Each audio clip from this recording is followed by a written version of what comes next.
आत्मीय भाइयों एवं बहनों प्रणाम। बालकों का भावनात्मक विकास, लेखक पंडित श्री राम शर्मा, आचार्य। विषय बालकों को व्यवहार कुशल बनाइए। आइए परम पूज्य गुरुदेव के विचार और उनके व्यवहार कुशल बनाए जाने के सूत्रों को आपको पढ़कर सुनाते हैं।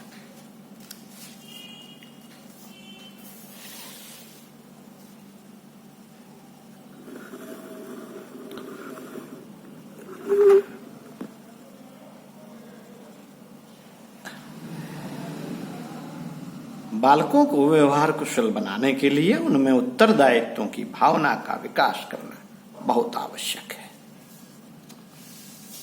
जिन बालकों में उत्तरदायित्व का भाव जाग जाता है वे हर काम बड़ी होशियारी से करते हैं। हर समय इस बात का ध्यान रखते हैं कि उनसे कोई काम बिगड़ न जाए,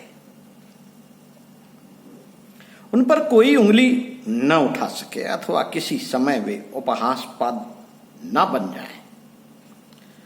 व्यवहार कुशलता का सीधा सा अर्थ है कोई ऐसी बात या कोई ऐसा कार्य न करना जिससे किसी को कोई तकलीफ पहुंचे अथवा वे आलोचना या उपहास के पात्र बन जाए। यद्यपि सारे क्षेत्रों में किसी का पूर्ण रूपेण कुशल होना असंभव जैसी बात है तथा समाज में साधारण व्यवहार कुशलता प्राप्त कर लेना सबके लिए सुसाध्य एवं आवश्यक है। जो सामान्य सामाजिक व्यक्ति व्यवहार में कुशल नहीं होते, अंदर से अच्छे होते हुए भी समाज में उचित स्थान नहीं पा सकते। लोग उनके विषय में यह कहकर आलोचना किया करते हैं कि अमुक व्यक्ति हो सकता है अंदर से अच्छा हो पर व्यवहार में अच्छा प्रतीत नहीं होता। और समाज में इस प्रकार की धारणा लोगों को उसके प्रति शंकालु बनाए रखती है। समाज में विनिमय, वार्तालाप, संबंध एवं सामंजस्य ये चार बातें ऐसी हैं जिनकी पृष्ठभूमि पर ही सारे सामाजिक व्यवहार आधारित रहते हैं। इन चार बातों में ठीक से व्यवहार कर सकने की योग्यता प्राप्त कर लेना ही व्यवहार दक्षता है, व्यवहार कुशलता है। विनिमय का अर्थ है आदान और प्रदान अथवा लेन देन, जो पैसे का, वस्तु का, भावनाओं का अथवा विचारों का हो सकता है। पैसे का भी हो सकता है, भावनाओं का भी। भावनाएं भी प्रदर्शित करनी पड़ती हैं, लोगों की खुशी में खुश दिखाना पड़ता है, लोगों के दुख में दुखी होना पड़ता है। आपसे विचारों का लेन देन भी हो सकता है। आपको किसने आशीर्वाद दिया है, किन्हीं विचारों से आप उन्हें सम्मानजनक विचारों से उसको रिटर्न कर सकते हैं। विनिमय के व्यवहार में जहां तक हो सके, लेन देन के व्यवहार में जहां तक हो सके सीमित स्पष्टता एवं ईमानदारी रखनी चाहिए। जैसे कोई वस्तु खरीदते समय अपनी चतुरता अथवा हीलो हुज्जत से दुकानदार को साधारण भाव से कम कीमत देने का प्रयत्न न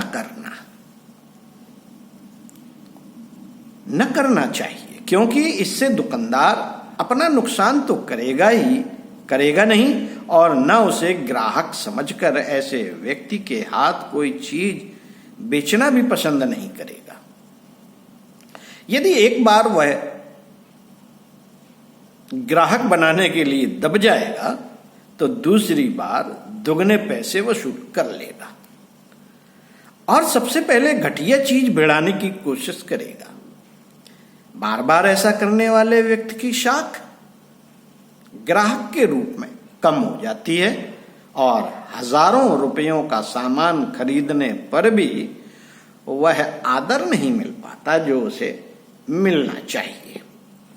अब रही कोई चीज बेचने की बात, कोई वस्तु बेचते समय साधारण भाव से अधिक पैसे लेने के लिए बढ़ा चढ़ाकर मूल्य बतलाना, घटिया चीज भिड़ाना या असंतोषजनक ढंग से विक्रय करने वाले की दुकानदार के रूप में साख खराब हो जाती है। वह एक बड़ा दुकानदार होने पर भी न तो अपेक्षित बड़प्पन पा सकता है और न अधिक समय तक अपनी स्थिति बनाए रख सकता है।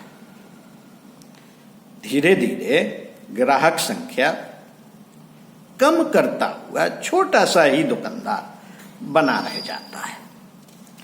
इसी तरह पैसा लेन देन में समय और परिणाम में यथासंभव हेरफेर करने का प्रयत्न करना चाहिए, और यदि किसी भ्रम, भूल या परिस्थितिवश ऐसा हो जाए या करना पड़े तो ईमानदारी से उसका स्पष्टीकरण करने में संकोच न करना चाहिए। वार्तालाप में सत्यता, शिष्टता एवं देश काल का विचार रखना चाहिए। सत्य यदि शिष्ट नहीं अथवा शिष्टता से परे है, या यह दोनों बातें देश काल के अनुरूप नहीं, तो अनुचित ही मानी जाएगी। साथियों, संबंध मूलतः छोटे, समान, बड़े, योग्यता एवं विशेषता के अनुसार 6 प्रकार के होते हैं। जो जिस योग्य हो उससे उसी प्रकार का व्यवहार अपेक्षित है। इसके प्रतिकूल व्यवहार करना किसी भी दशा में ठीक नहीं। जो जिस योग्य है उसको उसके अनुरूप स्थान देना बहुत बड़ी व्यवहार कुशलता है। छोटों से स्नेहिल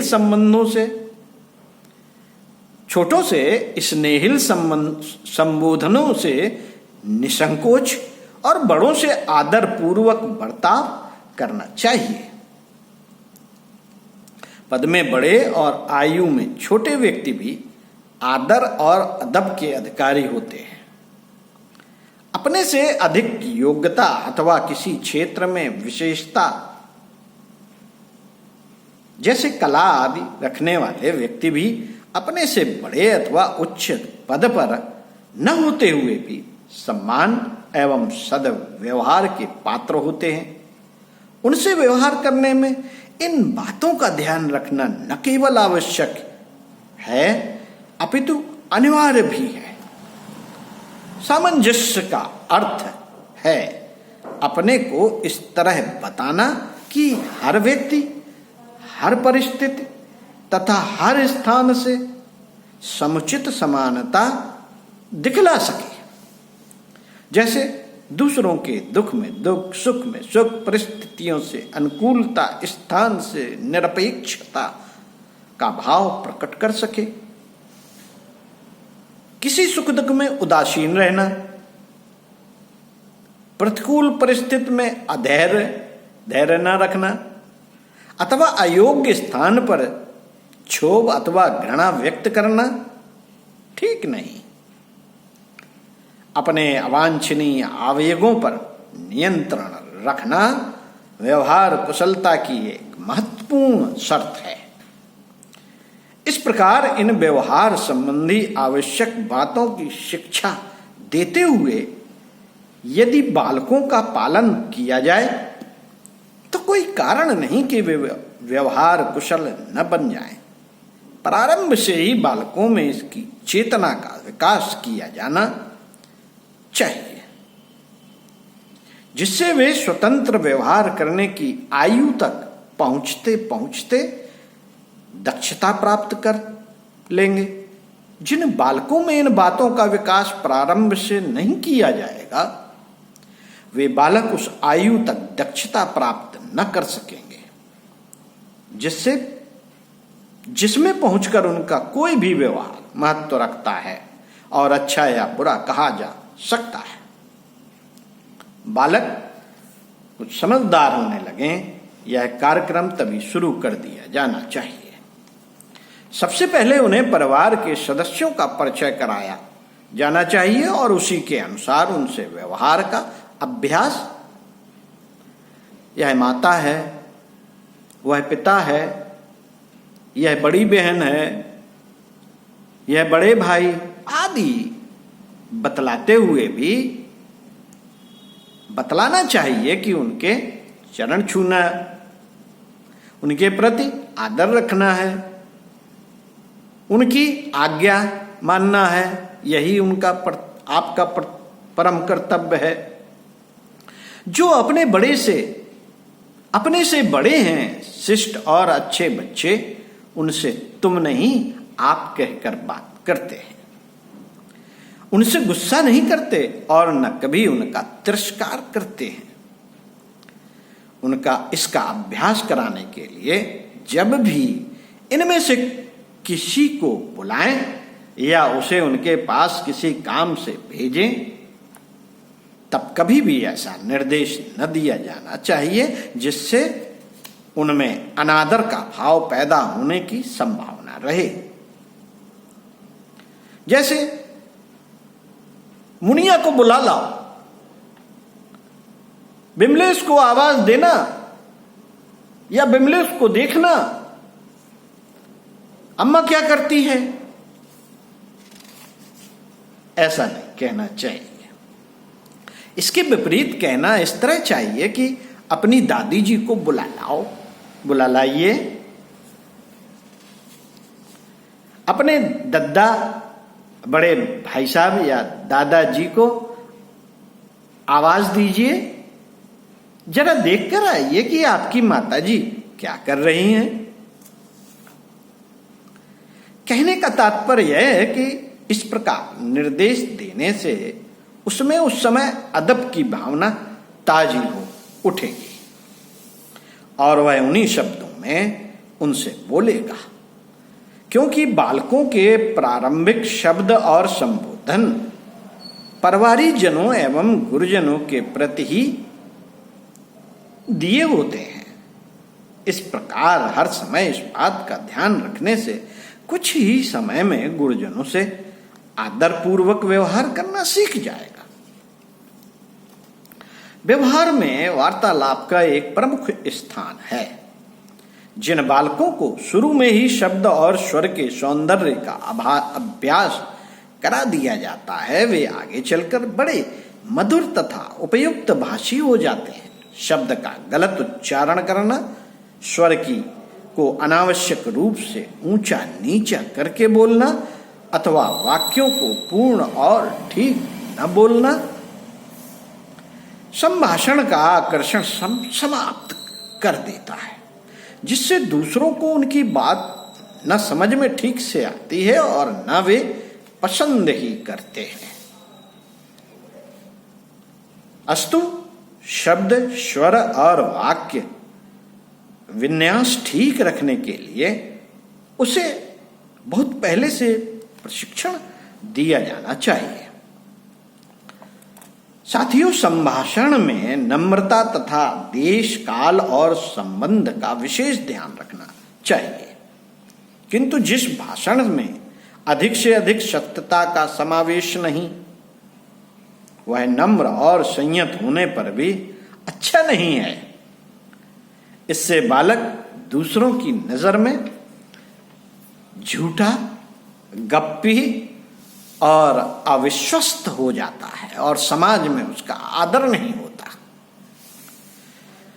साथियों, इस प्रकार जो बालक विनिमय यानी कि लेना देना, विनिमय, वार्तालाप, संबंध और सामंजस्य के ज्ञान से परिपूर्ण कर दिए जाते हैं, वे निसंदेह व्यवहार कुशल होकर समाज में अच्छे नागरिक बनकर अपना निश्चित स्थान प्राप्त कर लेते हैं। ओम शांति। आगे बताएंगे बच्चों का पालन पोषण कैसे करें।